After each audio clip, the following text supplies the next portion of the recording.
आज हम बात करेंगे जद्दन बाई की। वही जद्दन बाई जिनकी बेटी नरगिस दत्त बॉलीवुड की सबसे उम्दा एक्ट्रेसेस में से एक रहीं और नाती संजय दत्त भी बड़े स्टार हैं। बात है 1892 के गुलाम भारत की, जब इलाहाबाद के कोठे की मशहूर तवायफ दलीपा बाई के घर जद्दन बाई का जन्म हुआ। माँ के नक्शे कदम पर जद्दन बाई भी ठुमरी और गजलें सुनाने लगी। इनकी आवाज़ की दीवानगी ऐसी थी कि इन्हें सुनने आए दो ब्राह्मण परिवार के नौजवानों ने इनसे शादी करने के लिए परिवार छोड़ इस्लाम कबूल कर लिया। जद्दन बाई हुसैन का जन्म 1892 में बनारस में हुआ था। बिहार के गया से देश की प्रसिद्ध नर्तकी गायिका रही जद्दन बाई का गहरा संबंध रहा है। जद्दन बाई फिल्म अभिनेता संजय दत्त की नानी थी। आज भी गया में जद्दन बाई के नाम की हवेली मौजूद है। कहा जाता है कि इस हवेली में रईसों की महफिल सजती थी और जद्दन बाई की ठुमरी गायन और नृत्य के एक से बढ़कर एक कदरदान आते थे। जद्दन बाई को विरासत में संगीत नृत्य मिला था। जद्दन बाई जब नृत्य करती थी तो राजा रजवाड़े मंत्रमुग्ध हो जाते थे।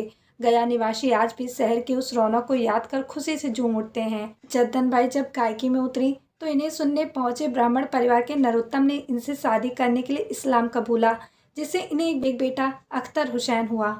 चंद सालों में ही नरोत्तम इन्हें छोड़कर चला गया और कभी लौटा ही नहीं। सालों बाद कोठे में ही हारमोनियम बजाने वाले उस्ताद इरशाद मीर ने इनसे शादी कर ली, जिनसे इन्हें दूसरा बेटा अनवर खान हुआ। दूसरी शादी भी टूट गई।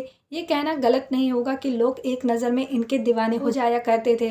यही हाल हुआ लखनऊ के रईस मोहन बाबू का, जो निकले तो लंदन के लिए थे, लेकिन जद्दन बाई से मिलकर वो सब कुछ छोड़ बैठे। मोहन बाबू ने अब्दुल रशीद बनकर जद्दन बाई से शादी की, जिसे इन्हें एक बेटी नरगिस हुई। जद्दन बाई भी संगीत के उस्तादों से संगीत सीखने पहुंच गई। इनकी गाई गजलों को यूके की म्यूजिक कंपनी रिकॉर्ड करके ले जाया करती थी।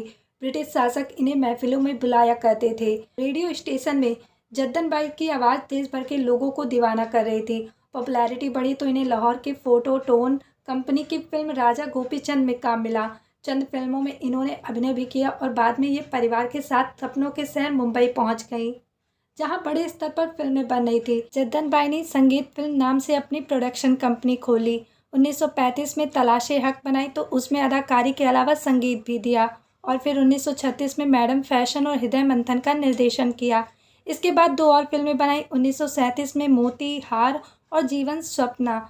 40 के दशक में बड़े बजट की फिल्में बनने लगी तो जद्दन बाई का प्रोडक्शन हाउस बंद हो गया। इतिहास में ये पहली बार था जब कोई महिला म्यूजिक कंपोज कर रही थी। 1935 की इस फिल्म में उन्होंने 6 साल की बेटी नरगिस को कास्ट किया। प्रोडक्शन कंपनी से कर्ज उतारने के लिए ये लगातार नरगिस को फिल्मों में लेने लगी। वहीं नरगिस जो सिनेमा के दिग्गज अभिनेत्री कहलाईं, जो फिल्म स्टार संजय दत्त की मां थी। जद्दन बाई के बाद नरगिस ने अपनी पहचान बनाई। महबूब खान ने नरगिस को अपनी फिल्म तकदीर में पहला ब्रेक दिया।